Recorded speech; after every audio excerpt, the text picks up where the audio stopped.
This is page 55.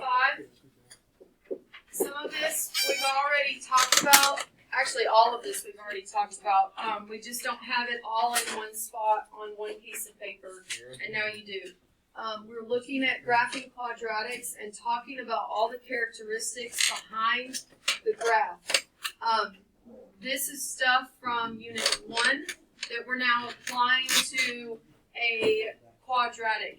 You actually already did this in Unit 1, you just didn't know that the graph you were looking at was a quadratic. In Unit 1, when we covered increasing, decreasing intercepts in behavior, I threw all the graphs at you, but we didn't name them. We had lines, we had curves, we had really big curves. Now we're looking at just quadratic curves and seeing if you remember how to identify the characteristics of the graph. Since this is a review, I need you to keep up with me. If I go too fast, then you need to come to my flex class today. We are not in the business of having a down day, like a free day. We don't have time for it. Your EOC is Friday, December 13th.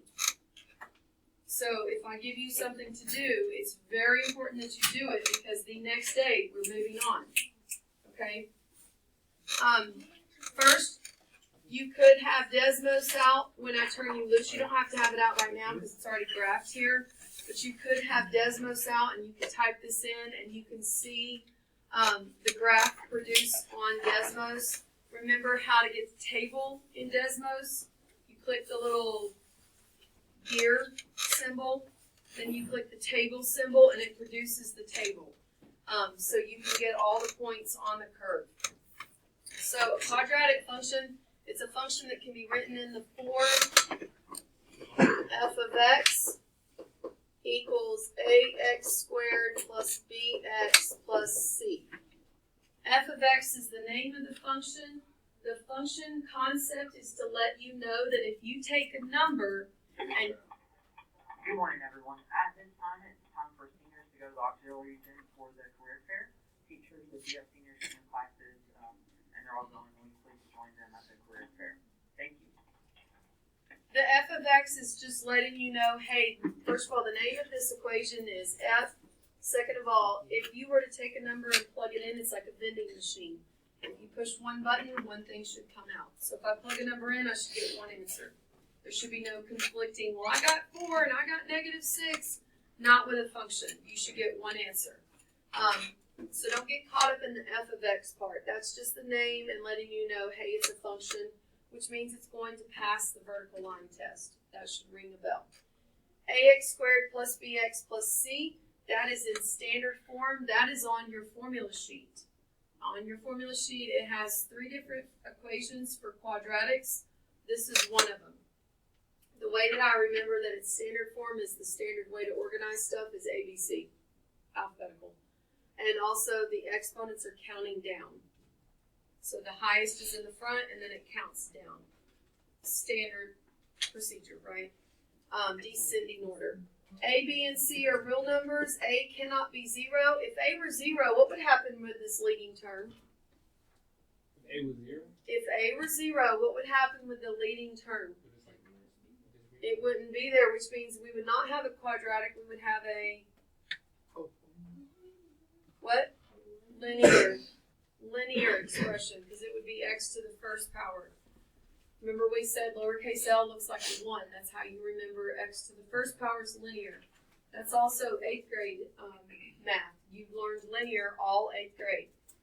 Here's our function that we're going to dissect, and we're going to answer all the properties of it. First of all, you should already be able to do a lot of it. You should know all of it, but some of it I get's rusty. You should be able to fill in A, B, and C looking at that equation. Do that now.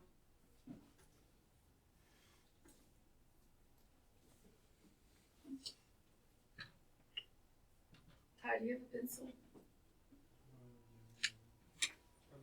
You should have A, B, and C filled in. What's A? 1, B. Careful. -2. C. -3. The negatives matter, so be careful. Okay, the graph of a quadratic equation creates a U-shaped curve. What's the word to describe a quadratic? Starts with a P. Parabola. Not parabola. It's pronounced parabola. We've already learned this. If A is positive, it opens up. This is common sense.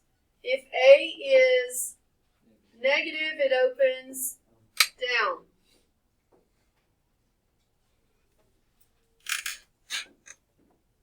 Let's see if we can also fit on there. We can fit it to the left. Let's go even further over here to the left. Let's say that it's a vertical stretch. If A is what? Do you remember? Remember the rubber band demonstration. What?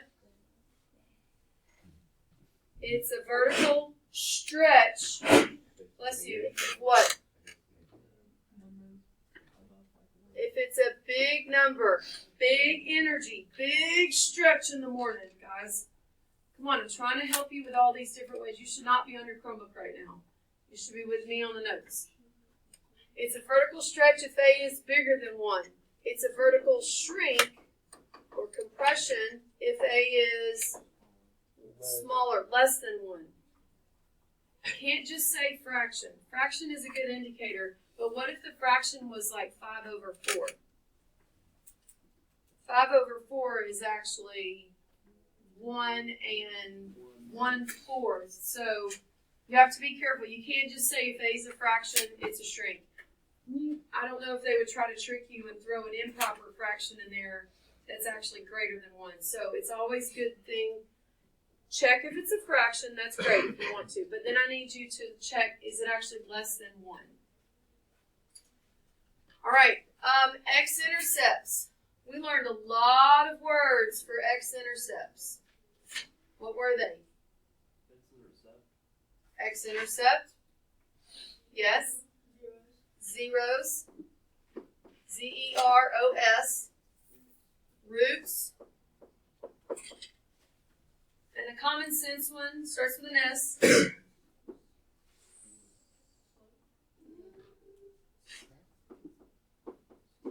Solutions. You need to remember that x-intercepts are always of the form x, 0. Like, it's the number sitting on the x-axis. So if you were to write the x-intercept as a coordinate point, it's number, 0.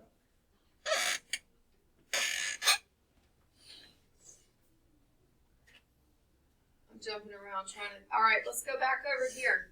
We've got our axis of symmetry.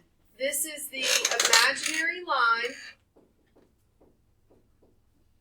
that divides the parabola into 2 equal parts. The imaginary line that divides the parabola into 2 equal parts. What did we say that the axis of symmetry equation is always? X equals, and where do you get the number?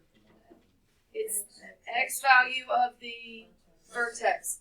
So it's x equals, you can say h, because that would be if it's in vertex form, or I'm going to put parentheses, or x value, I'm running out of room, this is annoying, x value of vertex. Let's say it's in standard form and you don't know the x value. You know, you put it in Desmos, you'd read the x value in Desmos. Now we're leaving this blank here because we're going to answer it in just a second. So vertex, this is the, what? The maximum on minimum. Thank you. So it's the maximum or minimum of the parabola. It's also always in the very middle of the parabola, right? Which is why it's the biggest thin. Now there's 2 ways to get the vertex. If it's in vertex form, you can see the vertex. It's HK, right? but this paper is when it's in standard form, okay? Do you remember that little formula we learned?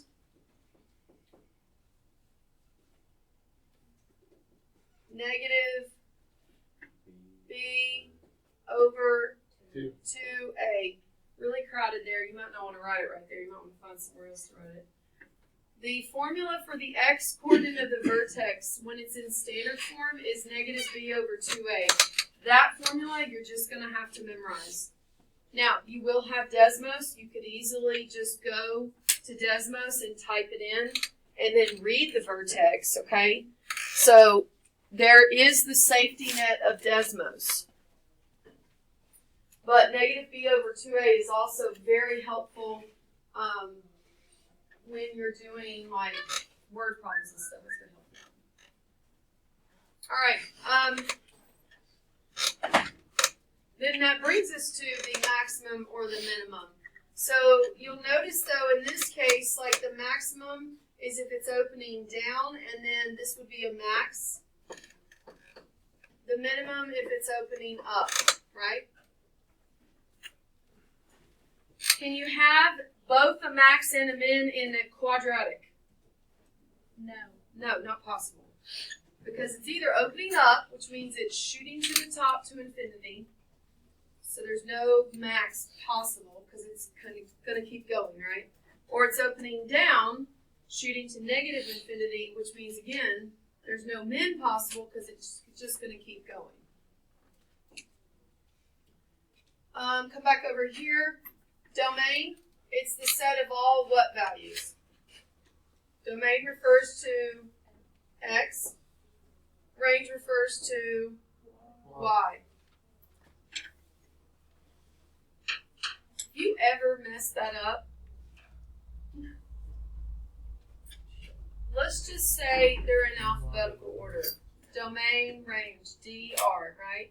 And then X, Y, alphabetical. So if you ever mess it up, domain goes with the first X, Y. Which one comes first? In alphabetical order, X.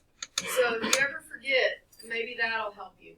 But what did we say is the domain for every quadratic, no matter what the problem looks like? We said it's all real numbers or Negative infinity. very good. In set notation, negative infinity to positive infinity. Now the range, you're going to have to actually read it, right? The range you can't answer just by looking at the function necessarily. You're going to have to read the graph, know the vertex. So we're going to say range, let's just make a note, check vertex. Like if it's opening down, then the range would be negative infinity to the vertex. Is it opening up? Then the range would be the vertex to infinity. Okay? Let's name all the parts in this picture. What is this yellow part pointing to?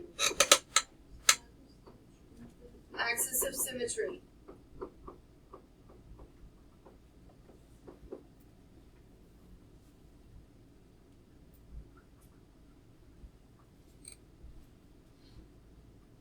What's this green part pointing to?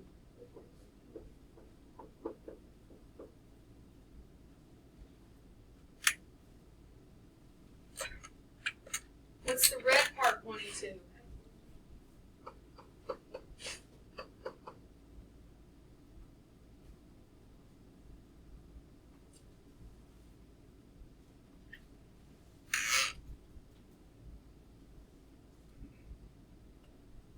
What is this purple part pointing to? Y-intercept. How many y-intercepts are possible? Exactly one? You have more than one? Nope. Why? You're right.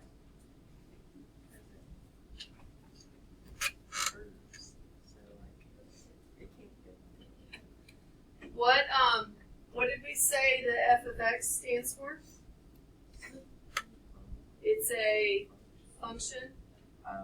So what does the y-axis run? What direction? Vertical. So because it's a function, it passes the vertical line test, and the y-axis serves as a vertical line. So if it ever had more than one y-intercept, is it a function? No. Now, why is it possible to have more than one x-intercept?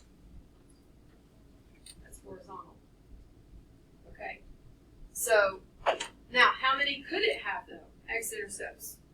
Could have 2. Could have 1.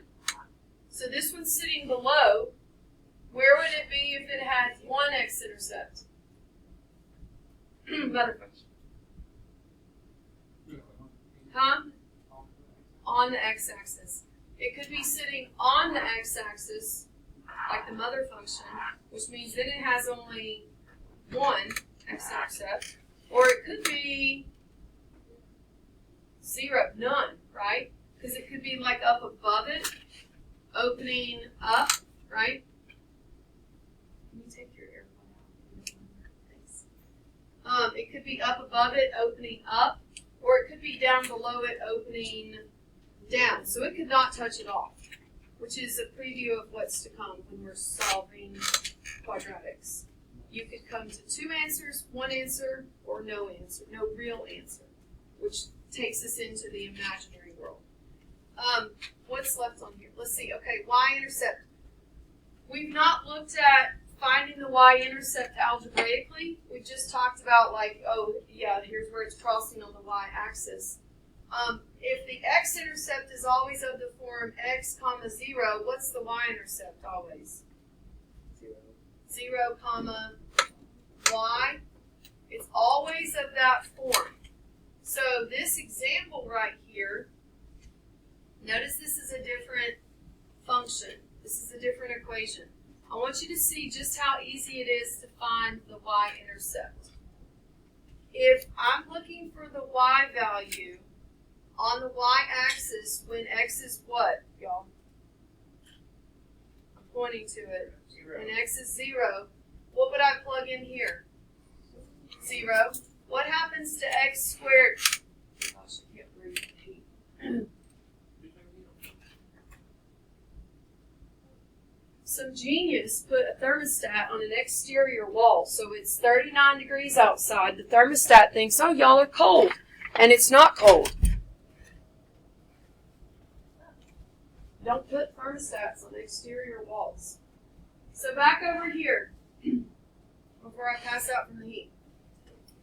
If we're trying to find the y-intercept, we plug 0 in for x. What happens to this x squared? Can everybody answer me confidently? If I plug 0 into x squared, what happens to it? It goes away. It goes away, right? Like I'm trying to cover it up. It goes away. Let me do this. What happens to negative 6x? Goes away. What's left? What is the, in the formula for standard form, what is the variable for 5? What? C. The y-intercept, when you have it in standard form, be careful, when it's in standard form, is always going to end up being C. And that's because ax squared and bx disappear. Because you've just by design plugged 0 in every time. Every time? Yes, every time. Because where's the y-axis? In the same spot every time, right? So this ends up being 0, 5. Let me take those markings away. So this is the formula. It's gonna, you plug 0 in for x, you'll get the y value. For this particular one, it would be 0, 5.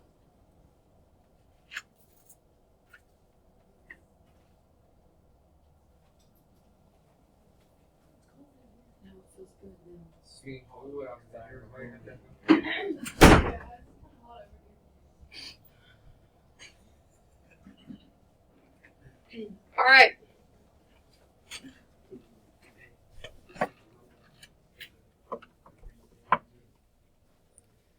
Is this one? Okay, I think we just need to cover the part at the bottom, which is everybody's. Oh well, let's answer this. Okay, so the axis of symmetry in this particular problem, what was it? In this particular problem, the vertex is 1, -4. So what's the axis of symmetry? In this particular problem, it's x equals 1.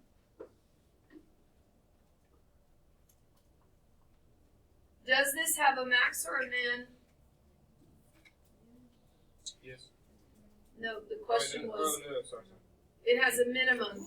So this vertex happens to be the minimum of the curve. We said the vertex, I'm going to write it right here, is 1, -4. Now we're at everybody's favorite. This was probably one of the hardest parts from Unit 1. In behavior is not so bad. Remember we said it looks very complicated, but all it's asking is what y value is the graph approaching? Well, if it has arrows, we said it's an infinity of some type. You just need to ask yourself, is it going up or is it going down? So in this case, let me show you how to read this. It's saying, now they want us to look at this graph, like this graph. We're going to write the end behavior here. And then this graph, we're going to write the end behavior there, okay? All right, so here we go. This one's opening what direction? Down. What they're wanting you to answer is, as the graph goes down and out, I can only demonstrate that so well, right? My arms only allow me to go out so far. As the graph goes down and goes out, what's it approaching? Well, read it carefully. So this is saying, well, as you read it to the left, so as you go to the left, it's going down. That's negative infinity. And as you're going to the right, it's going down. That's also negative infinity. Why did we get the same answer right here? Well, that makes sense because aren't the arrows going in the same direction? Yes. Will they always go in the same direction on quadratics? Yes, because if they don't, it's not a quadratic, right? A quadratic is touchdown or not, correct? Nothing in between.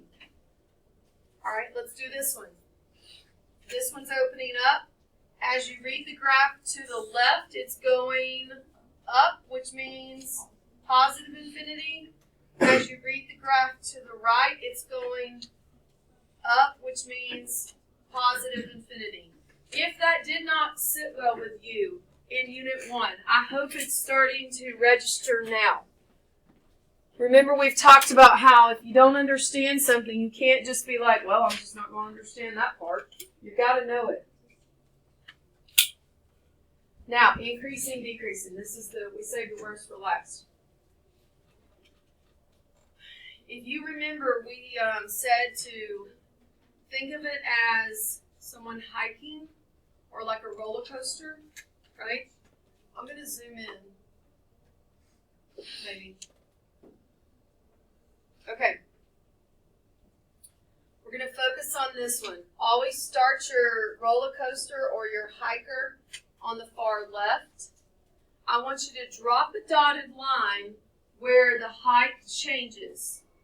Drop a vertical dotted line where the hike is changing, like from going up to going down, or going down to going up, or going constant. Like, tell me, drop a vertical line.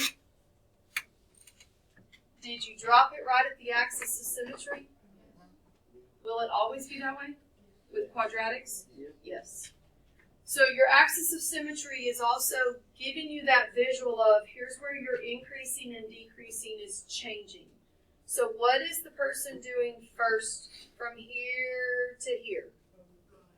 Definitely increasing, right? And then what are they doing? Decreasing. Now the hardest part is actually writing the intervals. You use the x-axis to do that. You're saying, this is an arrow. Arrows mean there's an infinity involved. So this is coming, he's increasing from negative infinity to what is right here? 0. Can't write it right there, so I guess I'll go up here and write it. So he's coming from negative infinity to 0.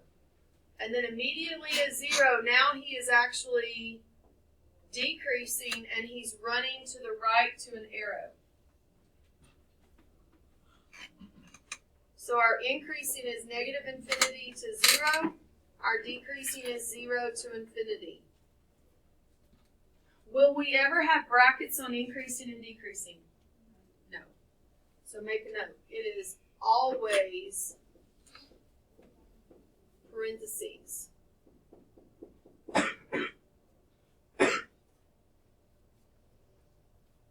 Alright, you try the next one. Drop your vertical line. Identify if it's increasing or decreasing.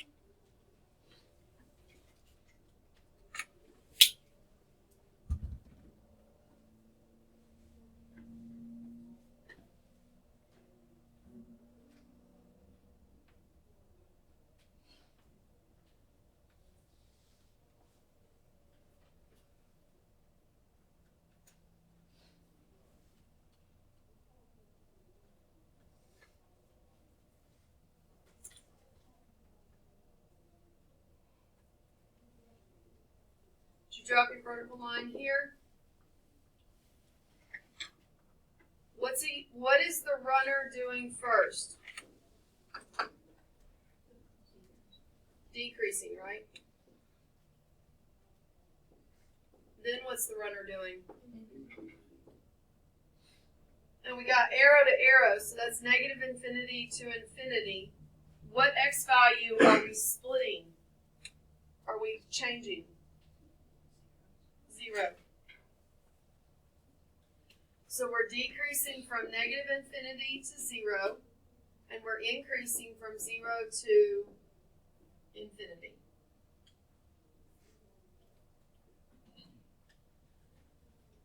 Everything on here is a review, except for the algebraic way of finding the y-intercept.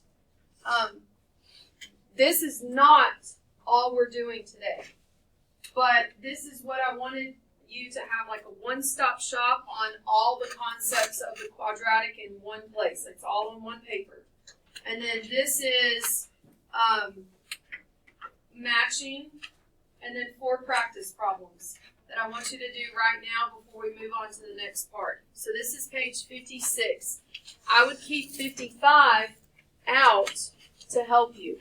You will need Desmos. It will help you get the table much faster.